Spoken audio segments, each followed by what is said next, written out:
ہم نے کسی بدماش کے ہاتھ سے خیرات مانگی نہیں، اس واسطے بڑے بدماش کے سامنے بھی سینہ تان کے بولتے ہیں، اس واسطے کہ ہم کسی کے کانے نہیں ہیں، ہم نے لیا ہے تو نبی کے در سے لیا ہے، ہم نے کھایا ہے تو اپنے رب کا کھایا ہے، ہم حکومتوں کی تجاریوں کے پلنے والے کیڑے نہیں ہیں، ہم صدائے مدینہ پر ابھرنے والے شیر ہیں، جس کی بنیاد پر آج بھی کائنات میں اپنے ان مردوں کے لیے تو لبیک یا خادم الحرمین کہا،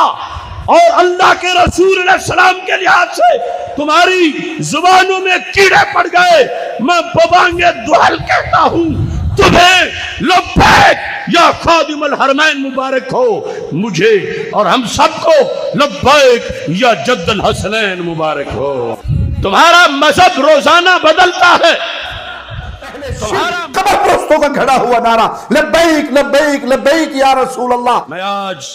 اس چڑیا گھر کے توصیف الرحمان کو جواب دے رہا ہوں، یہاں سے لے کر دیوبند تک، مناظر کبیر کے اس مرکز سے لے کر نجف تک میں چیلنج کر رہا ہوں، لبیک یا رسول اللہ ثابت کرنا میری ڈیوٹی ہے۔ اگر سعودی حکومت مجھے وہاں بلاتی ہے انشاءاللہ عربی میں مناظرہ کروں گا اور ثابت کروں گا۔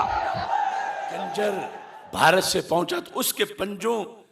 کے پرنٹ لے رہے ہیں، اصل میں یہ بدلہ ہے اس منحوس قوم سے جنہوں نے سرکار کی انگلیوں کے پنجوں کا تبرک نہ مانا، اب ایک ملعون کے پنجے لگواتے پھر رہے ہیں، جنہوں نے غار ثور اور غار حرا کے نیچے بھونکنے والے مفتی کھڑے کیے کہ یہ بدعت ہے، شرک ہے۔ المبارک کو